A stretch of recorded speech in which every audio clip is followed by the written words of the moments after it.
It's Sunday, December 4th, 2022, and I'm live here in Washington, D.C., and let's take a winter walk around D.C., check out some ice skating rinks, and see what else is going on this brisk December day.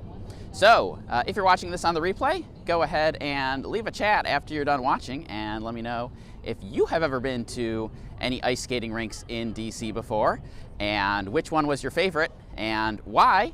And if you're joining me here live, go ahead and send a live chat and say hello, who you are, where you're tuned in from, and whether you are a fan of ice skating.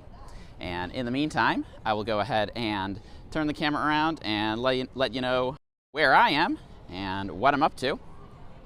This is the Potomac River, the famous Potomac River here in Washington, D.C. That's the Kennedy Center straight off in the distance. We've got the Watergate a little bit to the left. And we just had a water taxi that departed. Not sure if you can see that off in the distance, that building, that boat right over there. Water taxi just departed from Georgetown. And then we've got Roosevelt Island straight ahead, named for Theodore Roosevelt. Pretty cool place. And off in the distance, Roslyn. The Key Bridge crossing over the Potomac River, which means that if you haven't figured it out by now, I'm in Georgetown. Very popular neighborhood, especially for visitors who are coming to Washington, D.C. And the spot where I wanted to start today because it has, I believe, the biggest outdoor ice skating rink here in D.C. So my grand ambition for today was to walk around and to see all 4 outdoor ice skating rinks in Washington, D.C. But as I was coming over from my morning tour, I just wrapped up a tour, private tour, I realized it's a bit chilly today. So as with these winter live streams, how far I can go will depend likely on how warm I can keep my fingers. Once my fingers get too cold, I might have to call it off. But this is the ice rink here in Georgetown. Popular spot. Definitely a cool spot to go ice skating. This is the Washington Harbor, name of the development here. And you've got some restaurants here. You've got Nick's Riverside Grill on the far side over there on the left. And then you've got Farmers, Fishers, and Bakers, the one on the right, and Tony's Seafood Place, the one to the right of Farmers, Fishers, Bakers. So a lot of people like to come over here for dinner, for a beverage. And if you do that, you can come ice skating while you're here. Tony's has a outdoor bar too. And I'm not sure if you can see, these ladies are sitting around a big fire pit, which is definitely a fun winter thing to do. My hunch is that today looks pretty nice on camera. It's a very sunny day. And when it's sunny, it usually looks fairly nice on camera, but this is one of these days where it might look nice, but it's a little chilly. It's probably in the 40 degrees right now. Let me go ahead and say hello to everyone who's joining me here live. Gary Sorensen, tuned in from Oxford, Wisconsin. Good to see you again, Gary. Gary just came on a Trip Hacks DC tour with me not too long ago. It was good to see you there on tour, Gary. Marv from Dallas. Welcome, Marv. And Jay Howitt from Portland, Oregon. Good to see you there. Angeline is from Indianapolis, never ice skated before. Yeah, ice skating is definitely a skill, I will say that. And I'm not sure if, kids learn in school. I guess maybe it depends on where you're from, where you went to school, whether you learn or not. I'm not sure how I learned. I can stand up straight. I can move around on the ice skates. So I have the bare minimum level of skill to participate in outdoor ice skating, but definitely a very popular winter thing to do, whether you are skilled or whether you're an amateur like me. And let's see, a lot of folks joining me here live. Good to see it.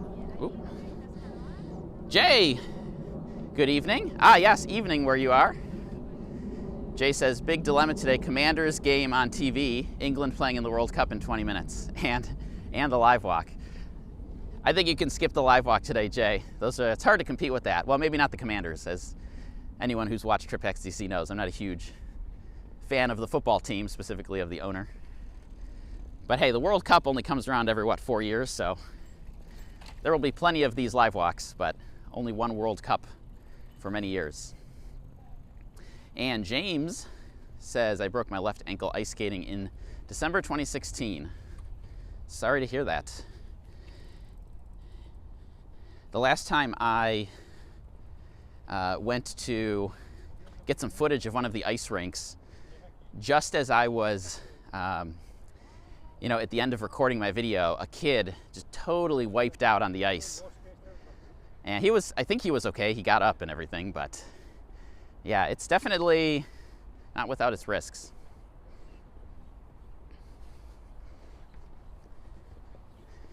And let's see, Don tuned in from Jacksonville, Florida. Good to see you there. Don and Eddie Saunders was finishing up a guitar build. You have not missed anything yet, Eddie. I am just getting started now. Did a private tour today from 10 a.m. till 1 p.m. It was great. Great tour, great morning. Great folks on tour with me, and came immediately after to Georgetown. So you haven't not missed anything yet, Eddie. Hey, Peter Hedberg. Good to see you there, my friend. Peter says we got minus 16 C here. Yikes. Now that is chilly. I'm not sure if I could do a live stream if it got below 32 Fahrenheit or 0 C. That's probably where I have to draw the line. I might be able to get out and do it for a few minutes. And that is pushing it.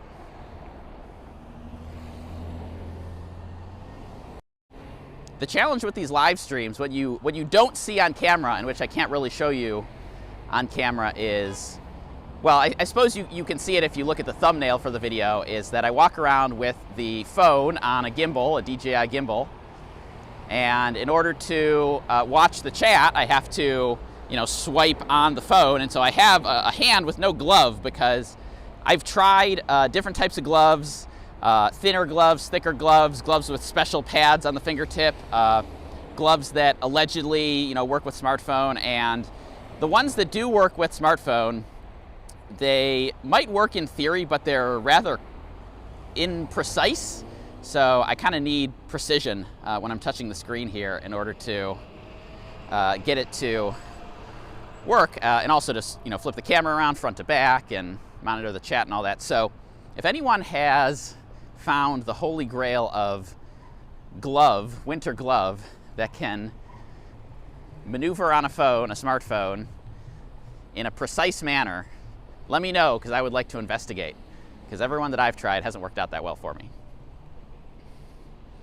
All right, and with that said, back to the walk. And Eddie says, looks nicer in DC than in Raleigh, very gray here. Yeah, today's a sunny day here. Sometimes we get a gray day in December. Actually, we're getting to that time of year when you have to kind of start expecting gray days more than sunny days. So it's lucky that today's a sunny day. I'm lucky that I decided to do this today rather than next weekend. And let's see, Marv asks, when do the rinks usually open for the season? Good question. We have 4 major outdoor rinks. There's other rinks around town. There's rinks in the suburbs. But I consider there to be 4 primary outdoor ice rinks in DC. And they are Georgetown, which is where I just was, where I started. The National Gallery of Art Sculpture Garden, which is on the National Mall. I think that one's probably the most popular. My hunch is that that's the one when people think of ice skating in DC, that's the one they think of. The third is the Wharf, which is pretty popular just because it's at the wharf and people like going there, especially during the holidays. And then the fourth is Capitol Riverfront. And that one I would say is probably the least touristy. That one feels most like, a neighborhood rink rather than like a tourist attraction. But those are the 4 big outdoor ones. And like I said, there's others. So if you have other favorites, let me know what those are. But those are the 4 big ones that I think of. So to answer Marv's question, they usually open around Thanksgiving. But each one has a different opening date. But they are now all open for the season. So now that it's December, you can pretty much count on them all being open. Some of them open a little earlier in November. And then closing dates are also varied too. So they mostly go through early March and then close down like the first week in March, maybe second week in March. However, they are all, and this is very important, they're all weather pending. So sometimes we get like a little mini heat wave in early March, and the ice rinks are just done for the season. So December, January, and February, you are mostly good to go. Now I want to call out, we are walking past the Watergate. Didn't want to miss the opportunity to talk about the Watergate. It's famous because of the Watergate break-in. I think the Watergate is a bit of a misunderstood building. It's not just a hotel. There's condos here, there's office buildings here, there's stores here, and it's really meant to be like a complex, like to have everything that you could possibly want all in one place. Now, whether it has lived up to that legacy is certainly debatable. I don't think it's a particularly desirable place that a lot of people really want to live, but that's not to say that there aren't people who do, and you can certainly look into buying a condo here or renting one if you really wanted to live in the Watergate. But people do sometimes ask me about the Watergate Hotel. It's been renovated, so it's not the same Watergate Hotel of old. And I've actually been inside. It's quite nice looking, I will say, on the inside. But the disadvantage is that it's a little far away from stuff. So it's a little bit far from the metro, it's a little bit far from restaurants, it's just a little bit far from kind of everything. So that's the big disadvantage is if you stay at the Watergate Hotel, you're either walking to get pretty much anywhere, or you're in a cab or an Uber all the time. I think a lot of people walk past this statue with curiosity. This is Benito Juarez, and if you there's statues similar to this all over DC, and if you look closely at the fine print, it says the people of Mexico to the people of the United States. It was given as a gift, and there's actually several of those around. Probably the most well-known, I would think, is the Netherlands Carillon. People know about that one because it's a place to watch the fireworks on the 4th of July, and that one is from the people of the Netherlands to the people of the United States for assistance in World War II.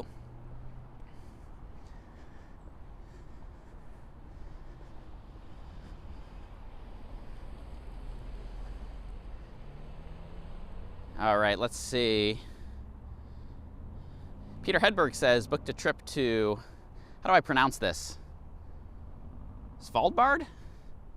April 2023. I'm not sure. Where is that, Peter? I'm not too familiar with that. And Jay says, we have a big outdoor rink in Coventry this year. We don't normally have one because it's been very busy and popular. Yeah, I think I'm always surprised, to be honest with you. Every time I walk past one of those rinks, how many people are there skating, because it's not something that I do too often. I might go ice skating once during the whole season, and then I'm kind of done for the season. So I'm always kind of surprised when I go past one and it's super popular and there's tons of people there. But I feel like some of these rinks, like the National Gallery of Art, part of the appeal of going there is for the scene, for the backdrop, for the National Gallery of Art, and for the National Archives in the background. And for similar reasons that it might be appealing to go to, say, the rink at Rockefeller Center in New York City. It's just famous. And so even if you're not a typical ice skating person, it's one of those things that you just want to do.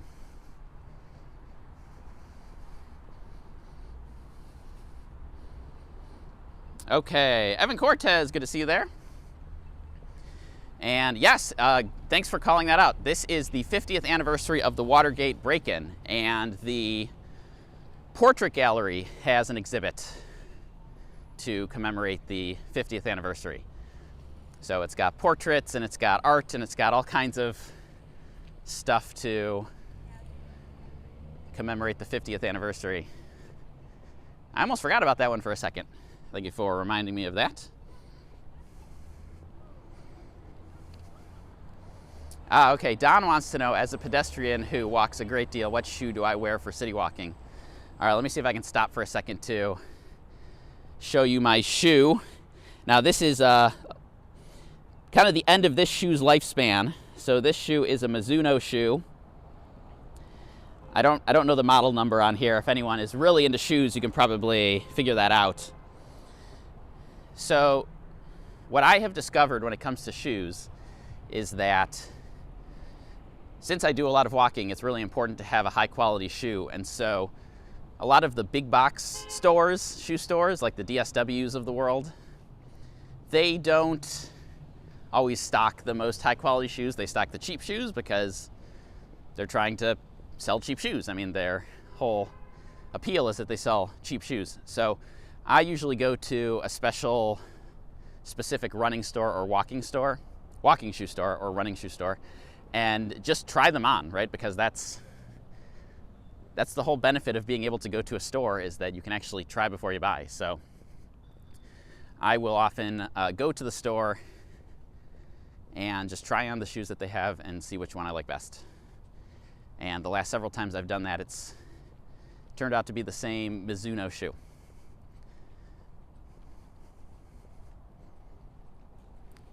But that's just my personal preference, and just because I like it doesn't mean that it's good for you. So this came up in the collaboration video I did with Chris from Yellow Productions. One of the things we talked about in the video that appeared on his channel is about shoes, and he swears by a shoe brand, Hoka, H-O-K-A, which I've not ever owned. I think I might have tried them on at the store. I've not owned them, but he swears they are the best, most comfortable shoe that he has ever found. So there's no single right answer. If there was only one shoe that was the best, then there would just be one shoe brand, right? But obviously there's lots of choices, and what is best for one person isn't necessarily best for everyone. All right, I think I'm going to turn down 23rd Street. So this is, I've been on Virginia Avenue this Sunday, so not a whole lot going on, to be completely honest here. So I'm going to head down here and start going down towards the National Mall. I think it'll be a little bit more scenic.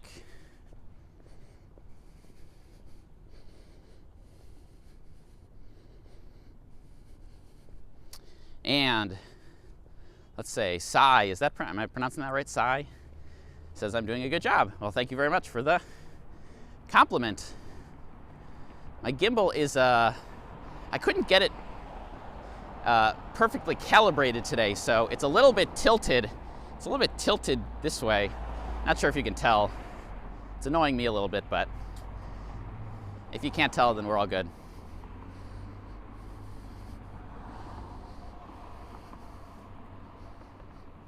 All right, Peter says, oh, it's the closest town to the North Pole. Ah, okay, that's interesting. I'm guessing that they go all out for the holidays. Kind of like, there's a town in Alaska called North Pole, and they definitely take advantage of that for marketing purposes. Let's see, Marv says maybe the Wave Rider. That sounds like it could be right, Marv. So if you want to Google that to see what the Wave Rider shoe looks like, it's definitely a Mizuno shoe.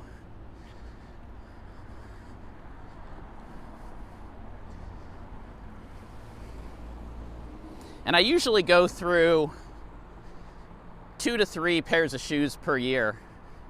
So it's an investment, right? But if you think about it as transportation, it's an investment just like any other transportation would be. If you buy a car, that's expensive. If you buy a bike, that's much less expensive, but it's still a cost. And so the shoe, that is just a cost of transportation. And Jay is going to go watch football, parentheses soccer, and rooting for England. So the USA is out, so I have no allegiance anymore.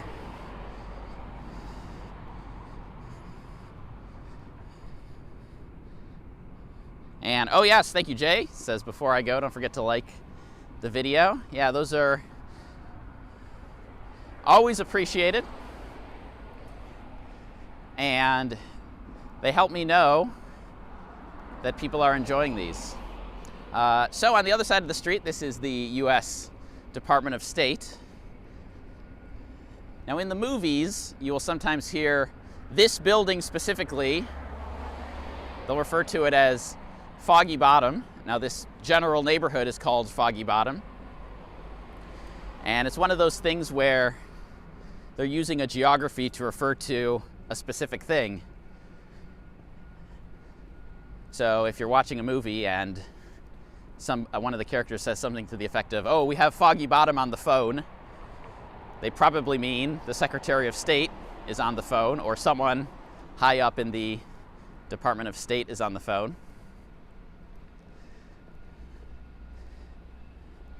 But that's the building. That's the headquarters. Definitely not one that too many people seek out, architecturally anyway. And Dan tuned in from Baltimore on the topic of shoes. I like Skechers Go Walk line. Okay, I'm not too familiar with them, but it's got Go Walk in the name, so I feel like it's got to be specially made for walking.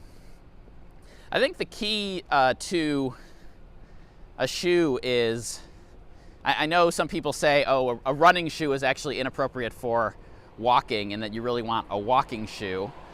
That may be true. I am not a shoe expert or a foot expert by any means, but I have found that running shoes are mostly okay for me for the purpose of walking. But I don't have strong opinions on that. So if anyone is a shoe expert, please weigh in. But really, any kind of athletic shoe is better than any other style of shoe. So the worst shoe you can have walking around is like a dress shoe, like a shoe you'd wear to a formal event or a wedding, or with a tuxedo or something like that, because those are meant to look nice. Those are not meant to be comfortable, which is exactly what you want.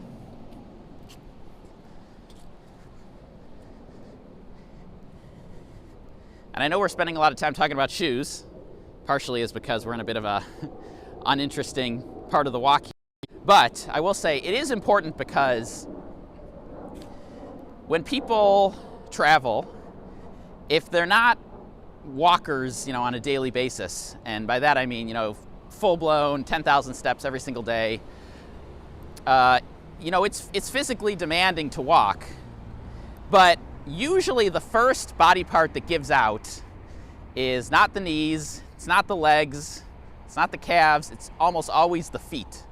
And it's almost always because your feet are just not used to being used to the amount that they are. And then if you couple that with, oh, the shoes are actually uncomfortable or not appropriate for the context, well, then it's a double whammy.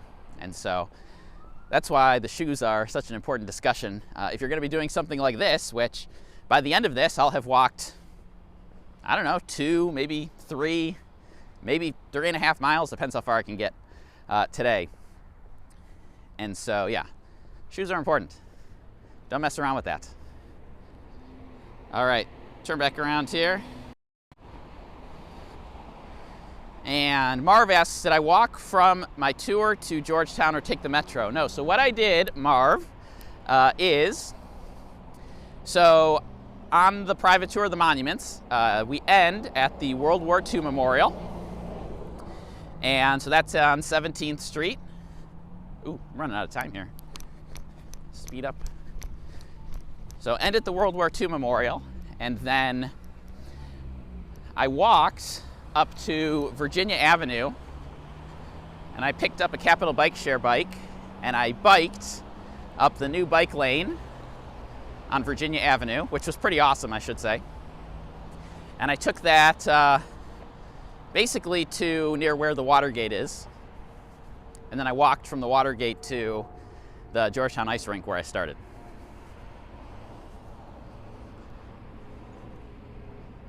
So let's see if I can access my watch here to see how many steps I'm up to today. So far, 14,000.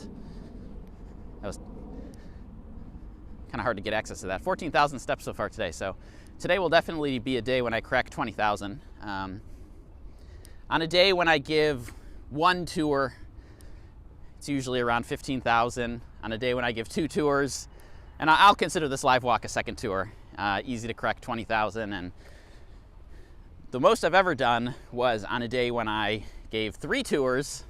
The only time I've ever done this because it's extremely physically demanding. And on that day, I got up to 33,000. So I know that that's not record-breaking as far as some people are concerned. Some people have gotten a lot higher than that, especially on your Disney World trips and your theme park trips. But it's also a lot more than I was doing during COVID. You know, during COVID, when I was not giving tours, there was an entire year from March 2020 to I gave, you know, the number of tours I gave you could count on both hands. And so I get it. When you've been out of the game, getting back can be challenging.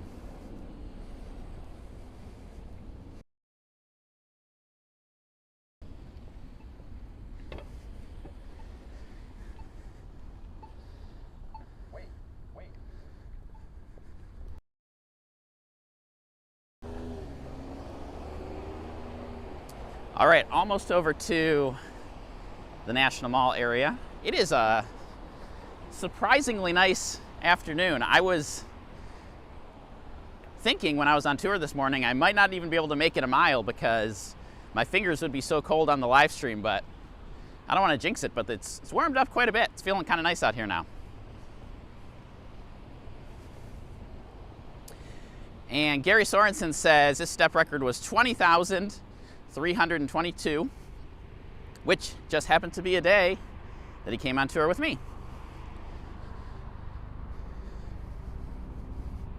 So the private tour, if you do the full route, which I do in weekends in the winter, and you know, every day in the summer, spring and fall, it's about 3 hours long, 2.5 to 3 hours long. It's about 3 miles of walking.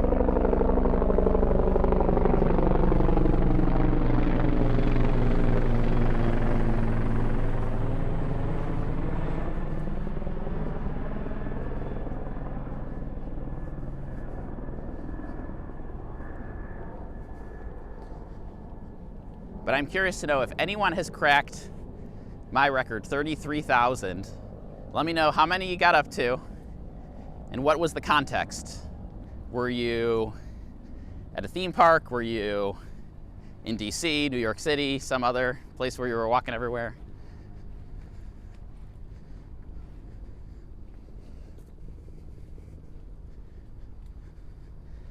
I'm quite surprised.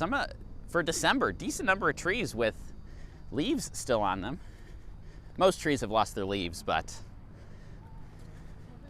if you really wanted to get some photos and fake that you came in autumn, there's enough trees left with red, orange, yellow leaves on them that you could potentially fake it.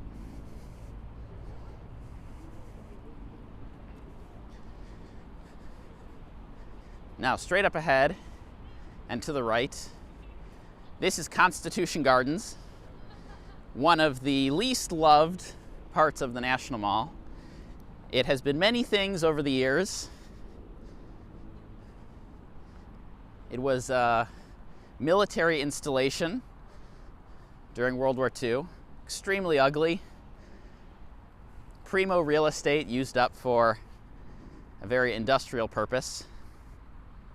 At one point, the dream was that we would build a National Mall visitor center somewhere over here. But visitor centers are generally not very successful. There was a very, very short-lived visitor center in Union Station. It only lasted for, I believe, 2 years. It was built around the bicentennial, and it was just a total flop. And someone pointed out after they closed it down, they said, of course nobody went to this visitor center. Who would want to go to this place to read about the Capitol in a brochure when you could walk out the door and in 10 minutes be looking at the Capitol up close? So this is a bit of an unloved area, but it can be nice and quiet, and depending on if you're looking for some place to sit and rest and relax, not a bad spot.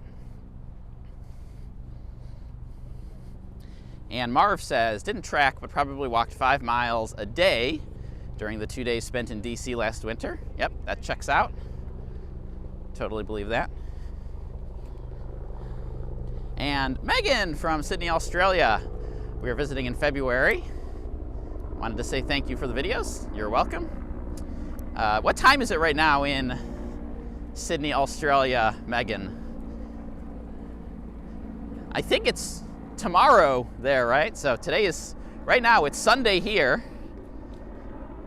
which means it's Monday there, but I don't know if it's Monday morning or Monday evening. I always get those mixed up. Time zone's not my strong suit.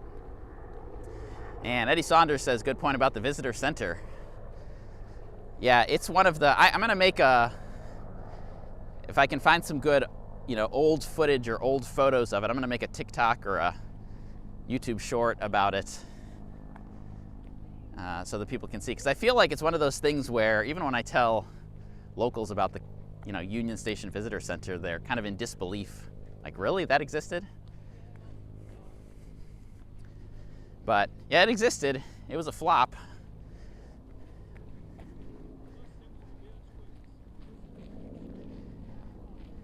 So it does not exist anymore. And Megan says, okay, it's Monday morning at 6 a.m. So thank you for waking up early. Joining me here for this live stream at 6 a.m. Monday morning, Sydney, Australia time. I know it's always the next day over there because on New Year's, they're often ringing in the New Year, at the Sydney Harbor with the fireworks, and it's like, wait, New Year's isn't until tomorrow.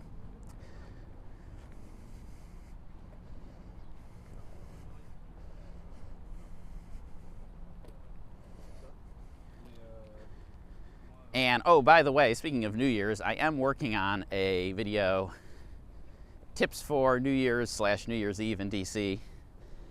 And hopefully that will be out either a week from today or 2 weeks from today. Still working on the December schedule a little bit. Don't quite have that settled yet. But I was looking through the catalog of TripHacks DC videos, and there are many of them. And I realized there are a lot of Christmas videos. There's a lot of Christmas content. And I do not have a single video about New Year's. And a big part of that is because New Year's is really not big in DC. And I think I'm going to say this kind of straight up at the very beginning of the video. I'm going to say, if you want like a famous New Year's Eve experience, if you want fireworks over the bridge, if you want a giant ball dropping or a giant object dropping from somewhere, this is not the place for you. We just don't do stuff like that. So you probably want to choose another destination if that's the kind of New Year's Eve experience you want to have. That said, if you still want to come to DC or you're going to be here anyway, there are some things you can do. They're not the big famous things like in other places, but there are some things that you can do. So keep an eye out for that. And let me know, what do you normally do on New Year's? Are you a go party, someplace kind of person, go stand in the cold in public waiting for a ball to drop kind of person? Or are you a stay at home and watch TV kind of person? And Vivian Young, hello from the Bronx. Good to see you there, Vivian. I was just telling the folks who came on my private tour this morning, they are headed up to New York City tomorrow. And I know a lot of people who live in New York will say this, a lot of New York City tour guides will say this, that December is one of, if not the best month of the year to go to New York City because it's just totally decked out for the holidays, and I totally appreciate that. And we are much more chill when it comes to December. There are decorations, of course, the Capitol Christmas tree, National Christmas tree, but compared to New York, they really go all out for the holidays in a way that we don't really do that here. So very different experience.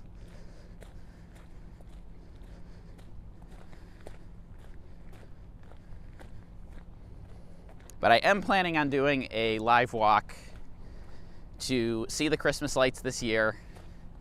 Not sure of the date yet, but I will head out after dark, do the National Christmas tree, Capitol Christmas tree, probably do the Willard Hotel. Not sure if I'll be able to go inside. I haven't gone inside the last few years just because the hotels have been a little uninterested in having non-guests coming in inside with COVID and everything. So not sure if I'll go inside, but they usually have some good stuff set up outside. I'll do the Canadian Embassy tree. That's always one of my favorites. And then we'll see. Maybe City Center. I don't know if people really care about the city center decorations, but that's also a thing that you can see. And Vivian says every year is different. Some years go to parties, some years stay in and watch the ball drop. And New York City is beautiful during the holiday season.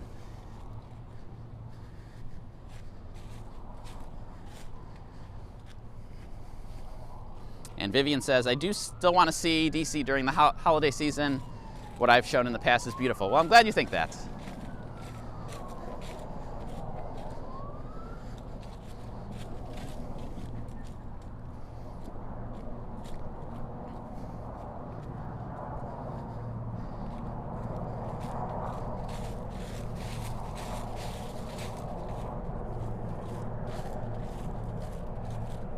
All right, let's see.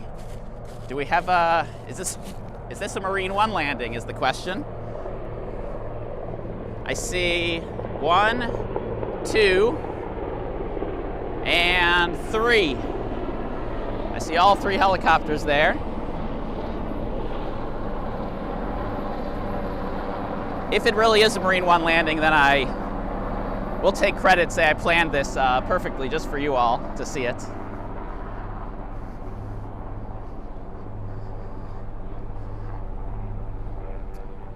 But the reason I don't know whether or not it is for sure is because I did not check the news today to see if the president is going anywhere or coming from anywhere.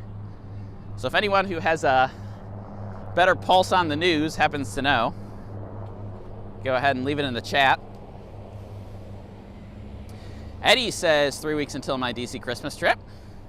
Is it 3 weeks exactly, Eddie? I know you mentioned your trip dates, but I can't remember off the top of my head what they are.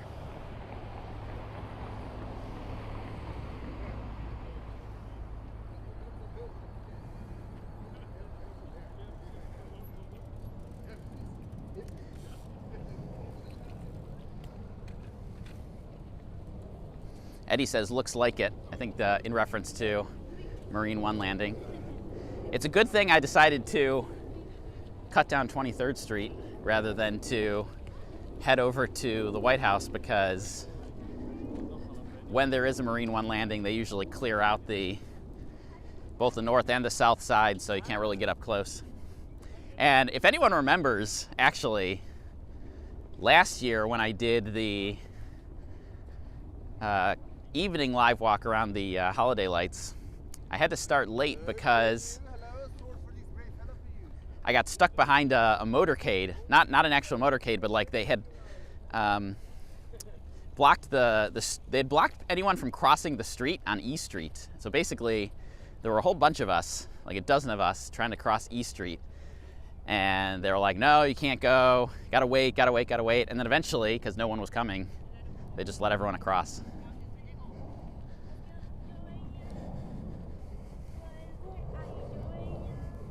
All right, Eddie with the sleuthing here says, calendar says president arrives at 14:05.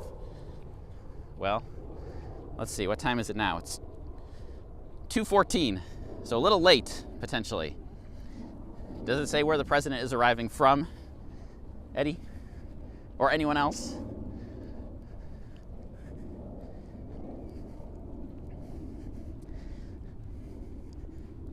It's too bad Jay has already left to go watch England play in the World Cup, because I recall he saw Marine One landing and was quite excited about that during his trip back in the summer.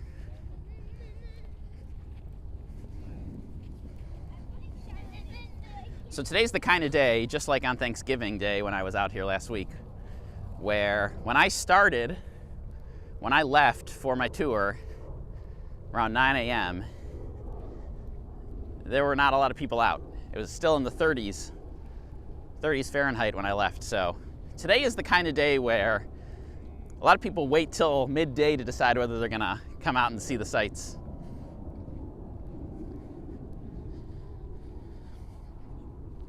All right, Eddie says it was yesterday's schedule, apparently nothing today.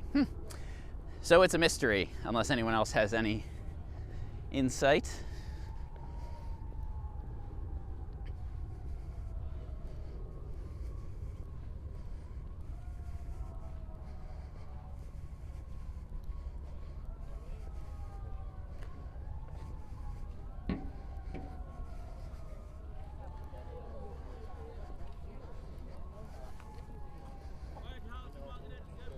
All right, take a quick peek across the way. The national Christmas tree is up. It's decorated.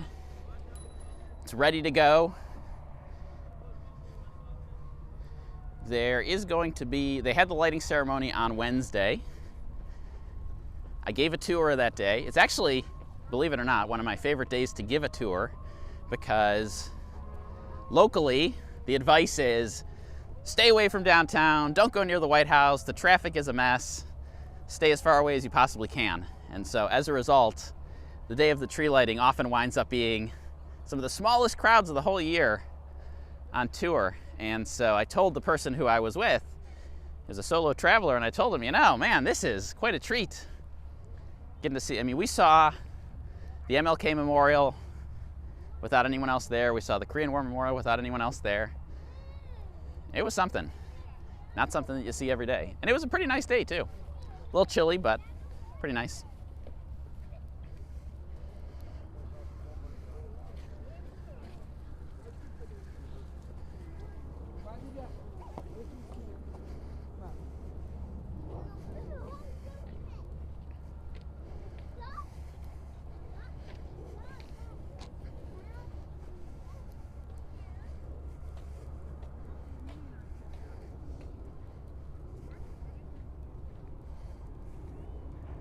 All right, off to the other side of the National Mall. The second ice rink is the National Gallery of Art Sculpture Garden.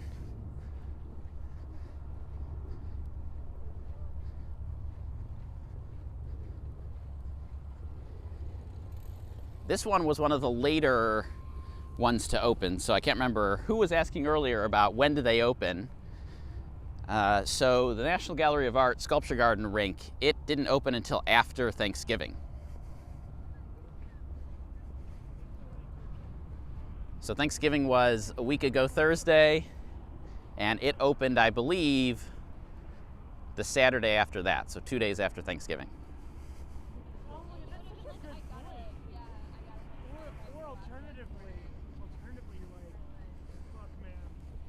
And James asks, is the path I am on a federal park? Yes, it is. So this is the National Mall, which is part of the National Park System, which is part of the federal government. So yes to the question.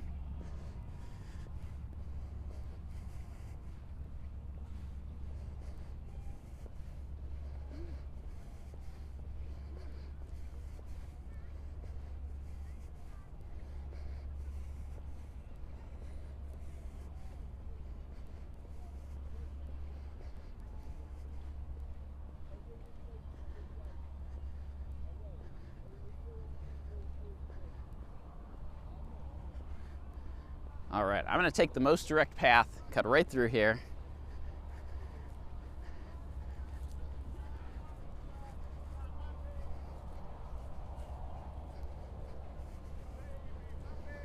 the African American History and Culture Museum up here on the left. Still one of the museums that you need a timed ticket for. I will say I was just poking around recently to see how hard is it to get a ticket for the African American History and Culture Museum at this time of year. If you wake up and get on the website relatively early, you should be able to get a ticket no problem. It's still a popular museum, don't get me wrong, but it is the off season now, so tickets are a little bit easier to get. And hey, Marv, thank you for the super chat, my friend. Happy to brave the cold. Turned out it's actually not as cold as I thought it might be when I started this morning.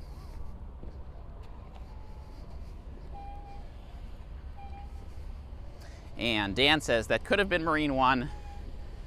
Schedule I found shows being at Camp David until 2 today. Okay, so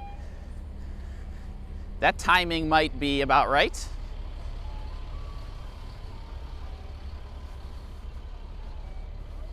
Sometimes it's easy to know, like if the president is traveling for a big international trip or even a big domestic trip, it's kind of in the news. Sometimes it's a little harder to know.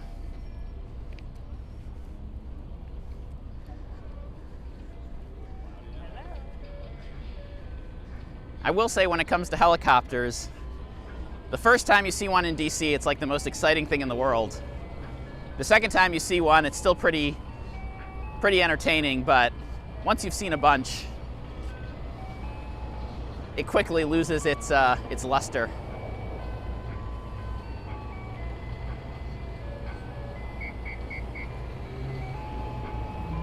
I always hate stopping on this corner because I feel like I'm going to get a copyright ding from the music on these trucks.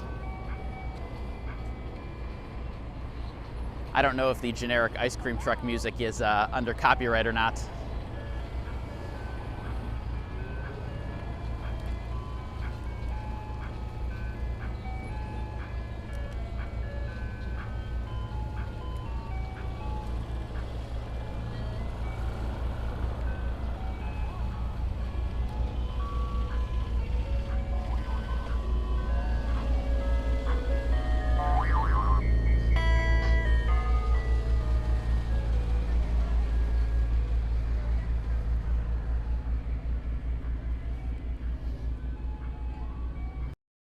I posted a video in the summer. It was like a TikTok video.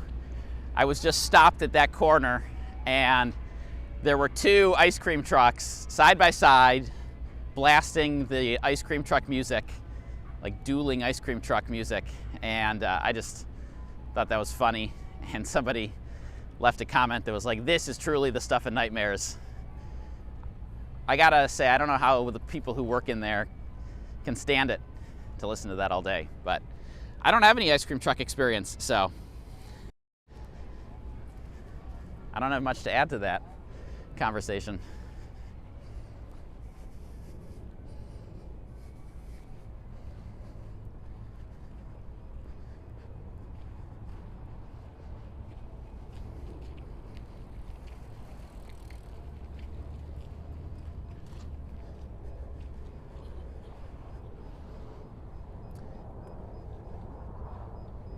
So on the topic of Marine One, one thing that is in the news is that the French president is in DC, or was in DC this week. I'm pretty sure I spotted the French president's motorcade after my tour on Wednesday or Thursday, but I don't know for sure. It's really hard to know for 100% certainty because there's a lot of motorcades around here, and I can usually spot the president and the vice president because I know exactly what to look for, but anyone else, it's trickier. But I'm more than 50% confident it was the French motorcade.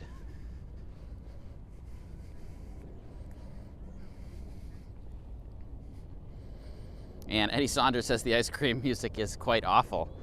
Right, so how can the people who work in the truck stand it? Unless the music only blasts on the outside of the truck and they can't hear it on the inside, but that seems unlikely to me.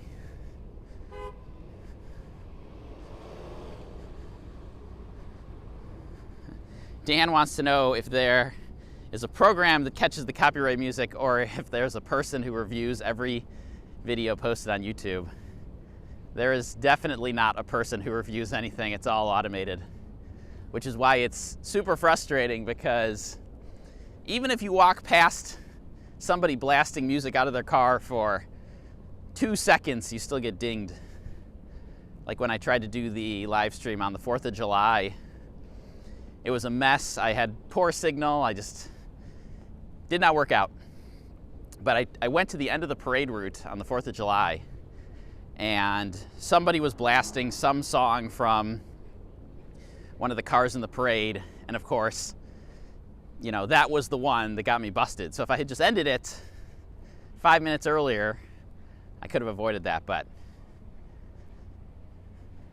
yeah, it's just a program that just scans every video and looks for music. And Tracy said, I asked the ice cream man about the music. He told me it was the sound of money. That's kind of funny, actually, because to me, I don't know, does the music make you more likely to want to go up to the truck? I feel like it kind of repels me, makes me not want to go up and stand in line and listen to that. I'd rather go someplace else without music playing, but maybe I'm not the target customer for the ice cream truck. Because see, I always thought that the music, the point of the music was that the ice cream truck is not stationary, right? It drives around the neighborhoods. And the reason why it has to have the music is because the only way that people know to come out of their houses and come get ice cream is because they hear the music when it's like coming down the street. But those ice cream trucks are not mobile. They're in one spot all the time. So what is the point of the music? Or am I just wrong about the point of the music? That is entirely possible too. And William, thank you for the super sticker, my friend. Very much appreciated. Also, I'm curious to know, so YouTube rolled out, so for a while, I guess for a few years, on a live stream, you have been able to send a super chat, which is a special chat, right? Highlights your chat in a special color. And then they introduced the super sticker, which is just like a fun emoji, whatever, thing that you can send. And then just this year, I think, they introduced the super thanks, which you can basically leave a super chat on any video, right? So it's not just a comment in a live chat. It's you know, any video that you watch, you can send this super thanks and it highlights your comment. Has anybody ever used that? Super curious, because I have not seen it. Super chats, yes. Super stickers, yes. Super thanks, I have not seen. So, have you ever used it? Super curious about that.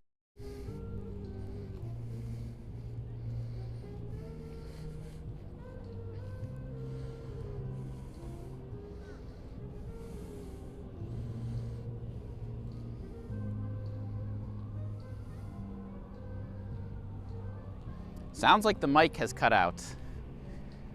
Oh boy. Can you hear me, Eddie? Oh, wow.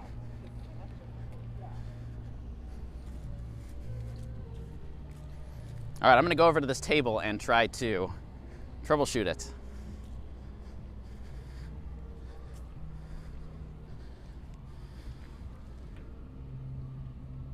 Okay. Hey, 80s gamer lady says I can hear you. Who doesn't love a view of a giant puddle? All right, no problems on the sound. I think the problem may be on your end. All right, let's see. Let's see if I can type a message to Eddie.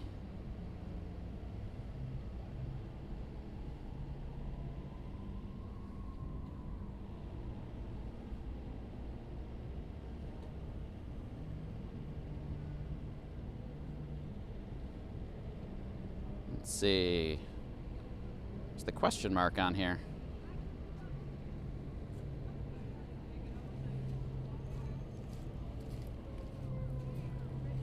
Well, alas.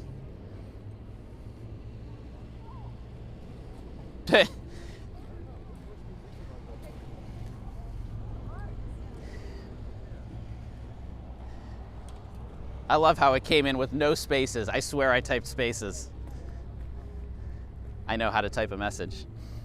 What a weird glitch. All right, well, we got to make sure Eddie can hear, so hopefully we get this sound resolved. Okay.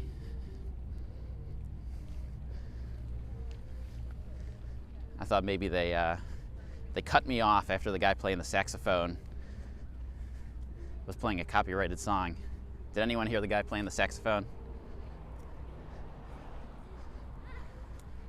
I have a lavalier mic, so it's in theory supposed to pick up my voice and not pick up a lot of other sounds, but never really sure how well it works.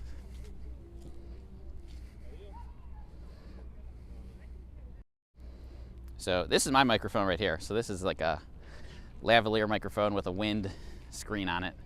And so in theory, it's supposed to pick up mostly my voice because it's right next to it, and then not pick up all the other stuff, but obviously these things are only as good as they are. All right, Eddie sent a big smiley face. Does that mean the sound is resolved, or does that mean he's just laughing at the fact that I tried to send a message with no spaces?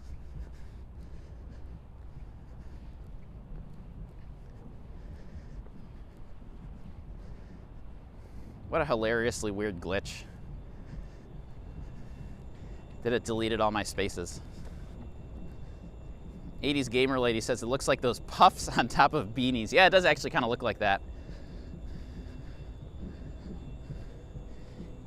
In some circles, like people who work with audio professionally, they will often also call this, they'll call this a dead cat.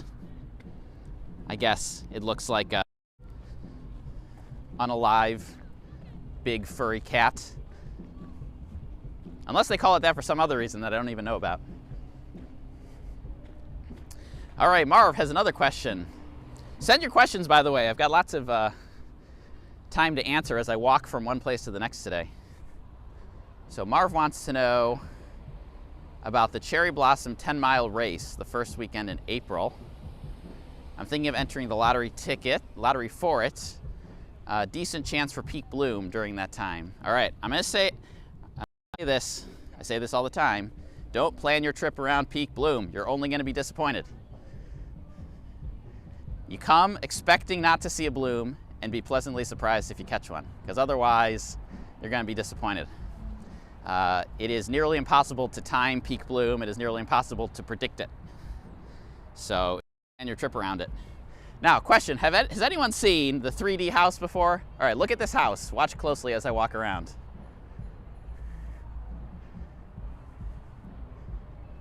Do you see it? Do you see it? Do you see it? Look at this. Isn't this wild?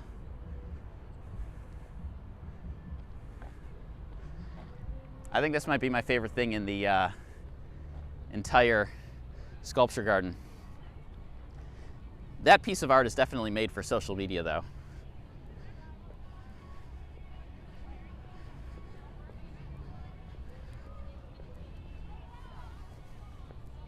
All right, it's been 59, what is this? It's been almost an hour. It took me an hour to get from rink number 1 to rink number 2, but here we are, we have finally made it. The National Gallery of Art Sculpture Garden Winter Ice Rink. I think this one is probably the most famous of the ice rinks in DC because it's got the iconic National Archives in the background. And Georgetown's got a nice rink too, but can't really beat that background. So this is rink number 2. I'll make a quick spin around it before I head on off to the next one. And JC asks, how's the weather today? Pretty solid, I have to say. Little chilly, but it's been an hour and my hands are not frozen yet, so that's a good sign.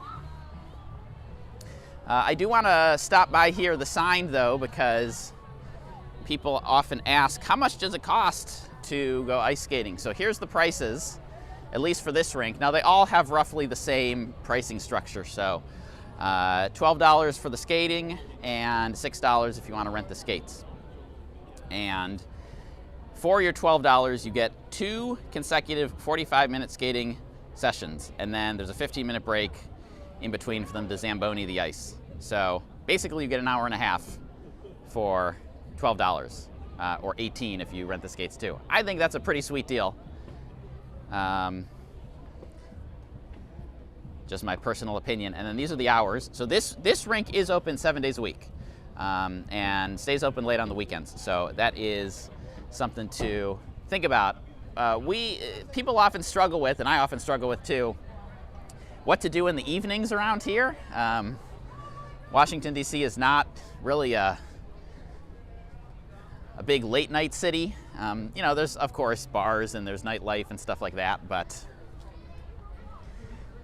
not everybody's into that, and especially if you have kids. So at least at this time of year, this is a good kind of after dinner option.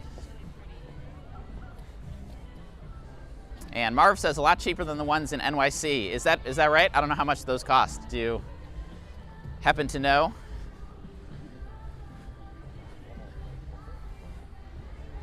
So I made a video a few months earlier, and it was about, you know, how much does it cost to come to Washington, D.C. right now? And my takeaway from the video was, you know, it's more expensive.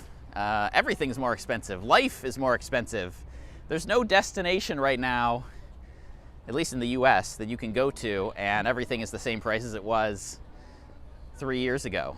But I feel like a lot of stuff here is still a really good value. And I say that because I did get a chance to go travel a little bit myself this fall, and I went to Las Vegas in October for a tourism conference, and even I had sticker shock, and I almost never get sticker shock because DC has always been an expensive city. So it takes a lot to faze me, but man, I don't know.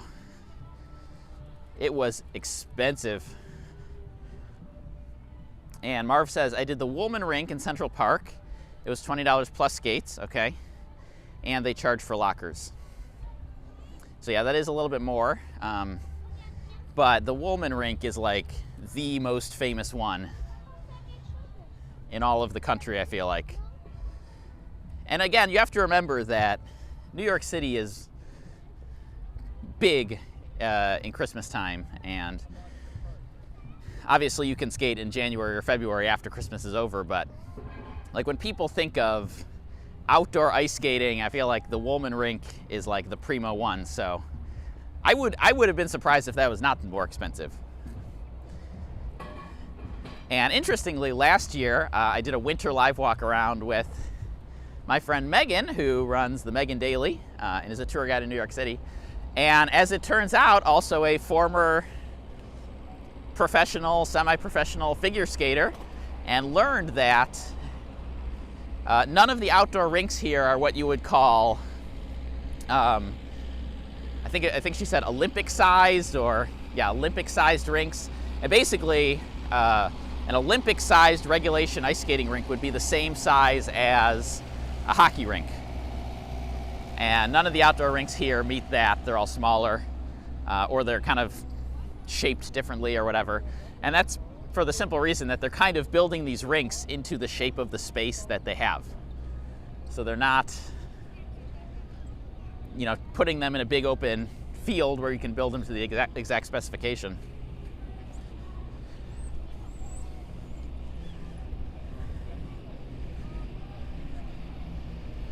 All right, so we've got some museums up here. We've got the Air and Space Museum off to the left. Now reopened, does require a timed ticket. Get those tickets. Don't show up without one. And the Hirschhorn up ahead too. Probably getting a lot of glare right now. It's getting to that time of day when the sun's kind of getting low in the sky.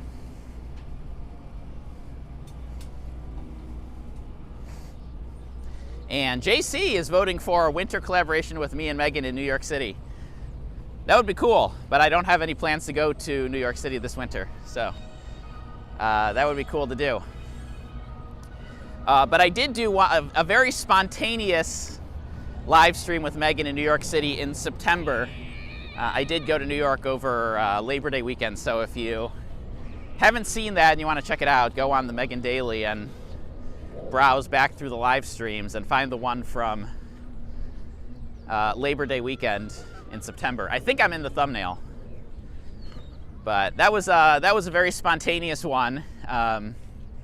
Just happened I was in the neighborhood and she was in the neighborhood, and we walked around like the Rockefeller Center, which is a really cool place that I didn't know that much about.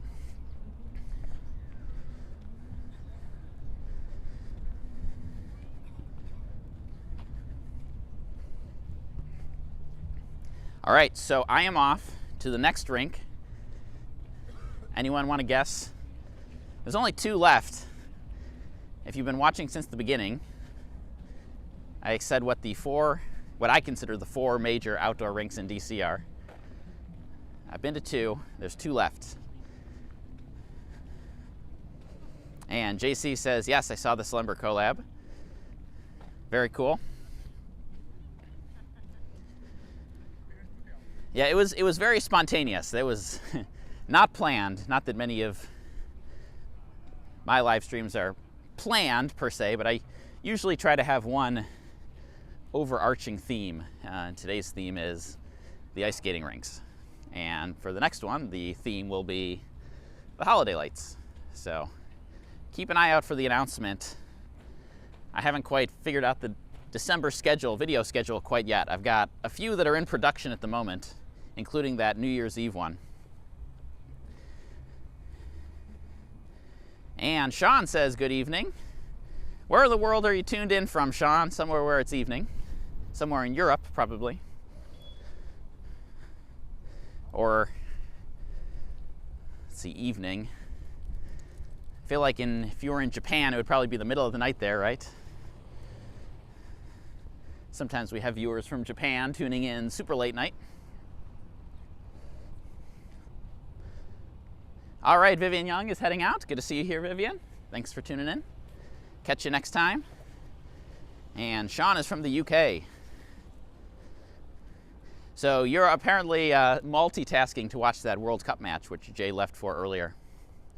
Has it started yet?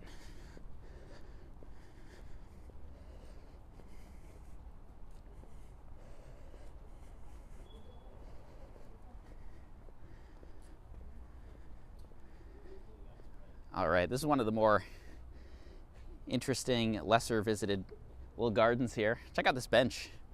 You don't see benches like this too often anymore. Doesn't look very comfortable, but you know, most public benches are like these utilitarian, made out of wood planks.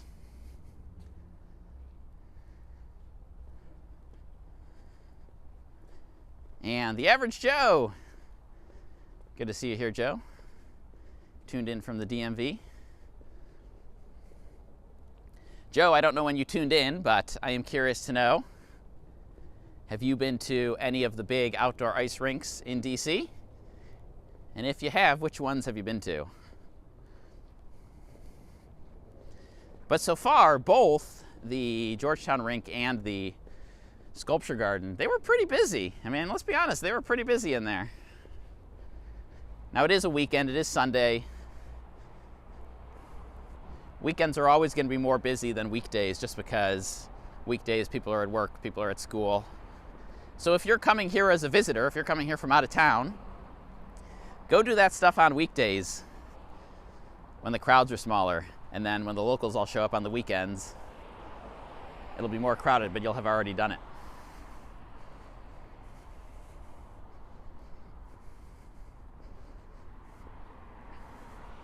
And let's see, Joe has been to the Georgetown waterfront ice rink, definitely a popular one.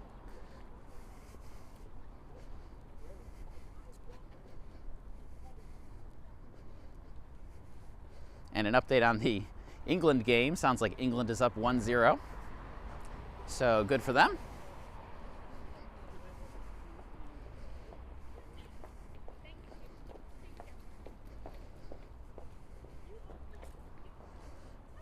You keep answering my questions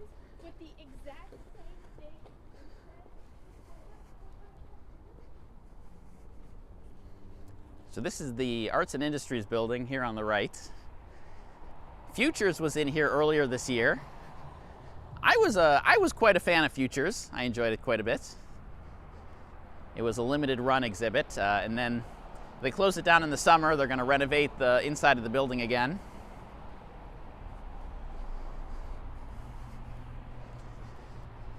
And then, right next door, we've got the National Museum of African Art, we've got the National Museum of Asian Art, and then we've got the Smithsonian Castle. And Joe wants to know what are my thoughts on the Silver Line extension. Well, I think it's great. I used it on day 2, so I think it opened, I don't remember what the date was, but I think it was a Wednesday was the official opening date. That's the day when everybody went, so there's a bajillion videos on YouTube of everybody going to the opening ride and everybody riding the first train ever. I did not go to that. I went to check it out the next day, and so I'm a big fan. I mean, it's long overdue. It's been in the works for a very, very long time.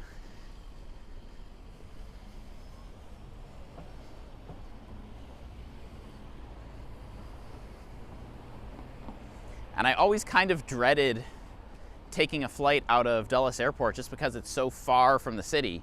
And I live in the city, so for me, it's just so convenient. I could, for a flight coming into DCA, I could be off the plane, out the door, in a cab, and basically in my home within 30 minutes. And for like $25. That's pretty unbeatable convenience. And so, but then to get out to Dulles, it would either be a super expensive cab ride, like $75 or more, or it would be a super long bus ride, which I have done. So I think the new Silver Line will be very convenient, but it's still really far. So I don't think it changes my opinion about the convenience of National Airport over Dulles, but sometimes, depending on the circumstances, Dulles is just the better choice. Like, for example, if you're flying internationally to Europe, there are no flights from Europe to National Airport because it's not an international airport. So in that case, Dulles is more convenient because you can fly nonstop to London, Paris, Dublin, a bunch of other places.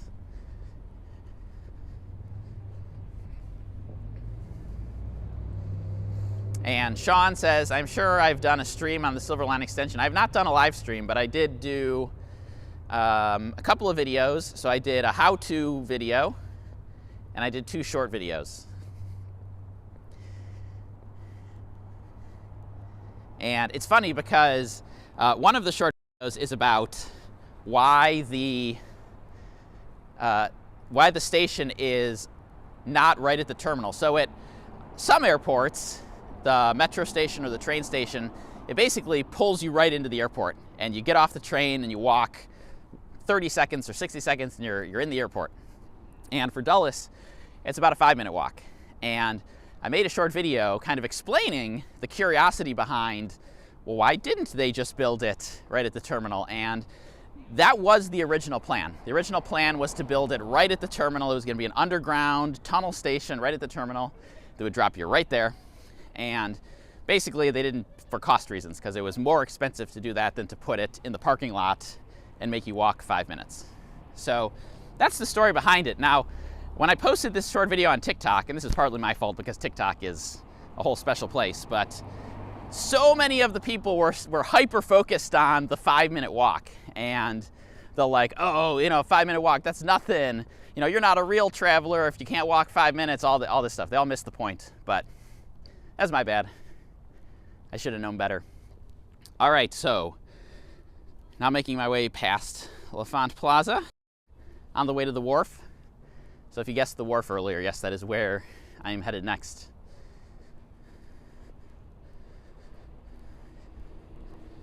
So let's see.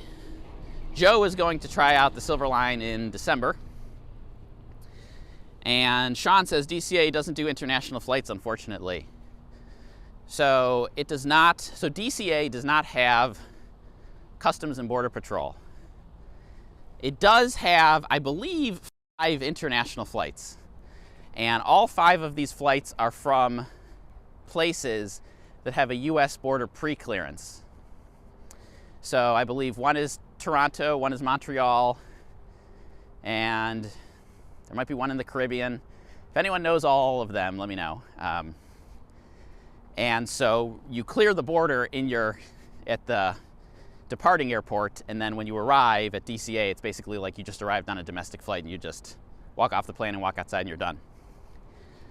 Now, in theory, I suppose, and I've always wondered about this, they have this US border pre-clearance at the Dublin airport in Ireland, and I've used it before. It's super convenient.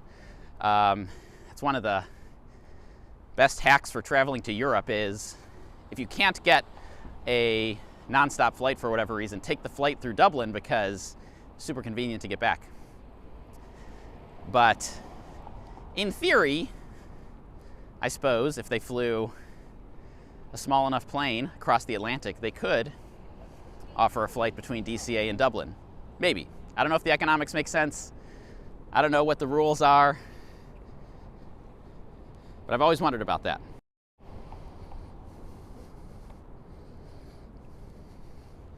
And Joe says, went to the wharf phase 2 the other day. Great place, crazy line at the Gordon Ramsay food place. I think a lot of the phase 2 is still coming soon. So I think Gordon Ramsay might have a bit of a monopoly on what's open in phase 2 right now. I have not eaten there yet. But I will say this. I've said on this live stream several times, I'm not a big Gordon Ramsay fan. I think his shows are perfectly entertaining, but when I went to that tourism conference in Las Vegas, I did go to his burger joint there. Decided I'd give Gordon another chance, you know. I'm in Las Vegas. It's not like I'm going to be eating at mom and pop places on the strip, so why not give Gordon another chance? And, well, the burger was pretty good. So I may try out the fish and chips, just to try.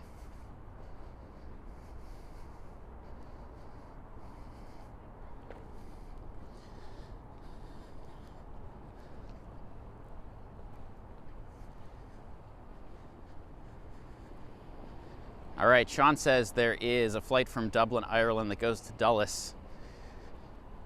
I have taken that flight. So if you're flying to some place in Europe that doesn't have a nonstop flight to DC, it is often more convenient to take the flight that goes through Dublin rather than, for example, a flight that goes through New York City, JFK.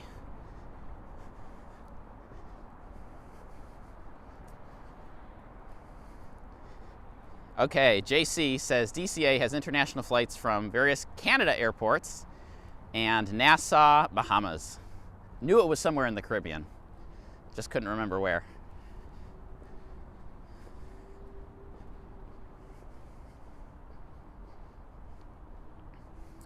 And Sean asks, have they increased the trains on the Silver Line to open the extension? So yes, the answer is yes.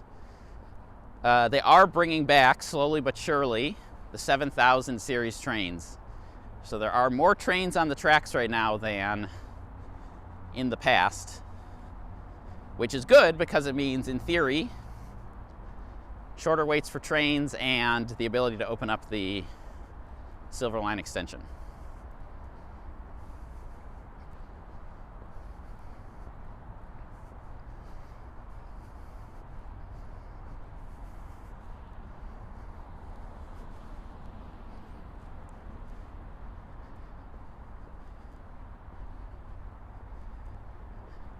All right, so I will probably be at the Wharf Ice Rink in about 10 minutes. And I think I'm going to wrap it up there because it's a bit of a walk to the Capitol Riverfront and not particularly scenic. So I think I'll wrap once I get to the wharf. So if you have any final questions, little impromptu Q&A, about an upcoming trip or anything else, go ahead and send it in the live chat, and I will do my best to answer them before.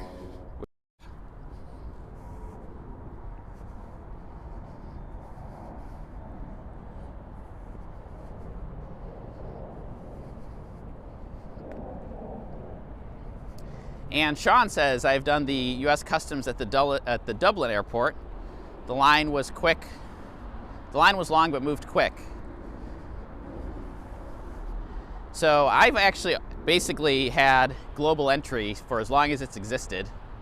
I was one of the earliest participants in that, even though I don't travel too much anymore. Man, is it convenient.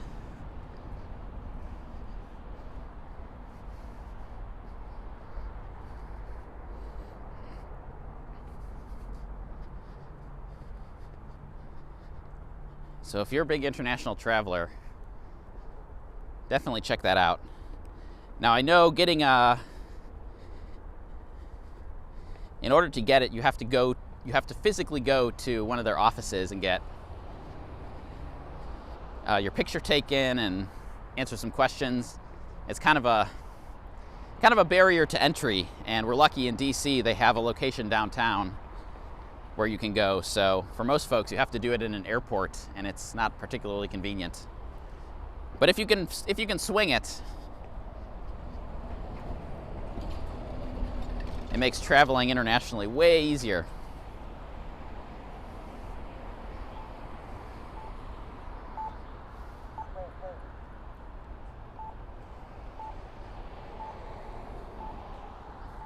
So phase 1 of the wharf, they celebrated their 5th birthday basically at the same time that phase 2 opened. So phase 2 opened on basically the 5th birthday of phase 1. And if anyone remembers where this Fat Fish is now, that used to be Blue Bottle Coffee. Not one of my personal favorite coffee spots, but that was there for a while, and that closed. And I have been meaning to try out this Fat Fish. It looks quite interesting from the outside, but haven't had a chance to go do that yet.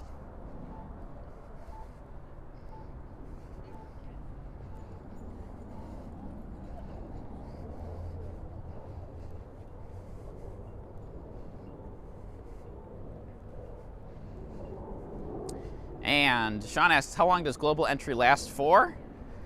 I think 5 years, but that's a pretty easily Googleable question, so I will not say if I know for sure. And Joe says, I experienced more full stations with Capital Bike Share. Someone told me this was normal pre-COVID. I don't know what normal means in this context, but what used to happen pre-COVID was that when a lot of people were working downtown in offices, you would have in the morning a bunch of people ride Capital Bike Share from their neighborhood downtown, and then all the stations would be full. And then in the afternoon it was the reverse, and everybody took a bike from downtown to their neighborhood, and all the stations downtown would be empty. I don't know if that's what you would call, quote, normal, but that's what used to happen.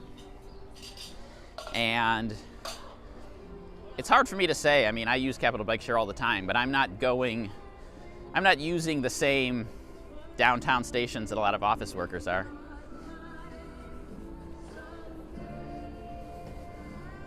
They're totally blasting Christmas music here, so if I haven't already gotten my copyright ding, I'm definitely getting it now. And Angeline with an excellent question. Do I know when the fountains at the memorials will be turned off? No, there's no fixed date, but once the temperature gets down below 32 and it looks like it's going to stay there for a while, that's when they go off.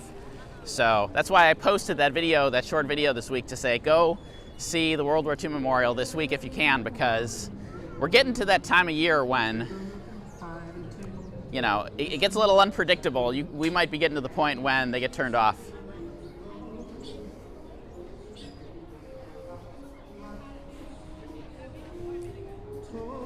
And Dan wants to know if I have plans for live walks of the metro lines like I did for the orange line.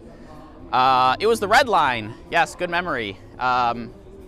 What lines do you want to see, Dan?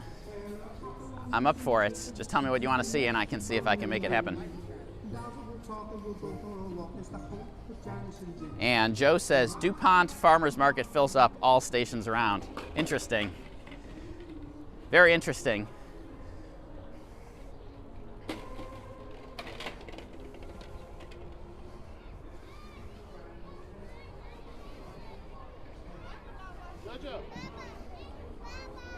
All right, here we are. The third of 4, and final for today, for today's live walk. Ice rink, this is the wharf. Now, I've always thought that this was the smallest one, but looking at it now, I wonder if, I always thought that because it was often the most crowded. It's actually not as crowded right now as I've seen it before. I've definitely seen it with way more people on the ice. And so, this one definitely, wear your sunglasses when you come here because there is no shade and the sun shines right onto that ice.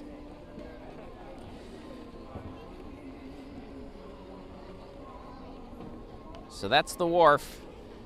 So we got to see 3 of the 4 today. And if you're watching this on the replay and you made it all the way to the end, make sure to leave a comment. Let me know if you have been to any of these before, which one was your favorite, or which ones you've just been to, and how you liked it. Hey, Digital Dreamer, aloha. Thank you for tuning in. And with that, I will go ahead and wrap it up. Thank you everyone for tuning in. Usually don't go quite this long, but tried to see as many rinks as I could today. Stay tuned for more videos, more live streams.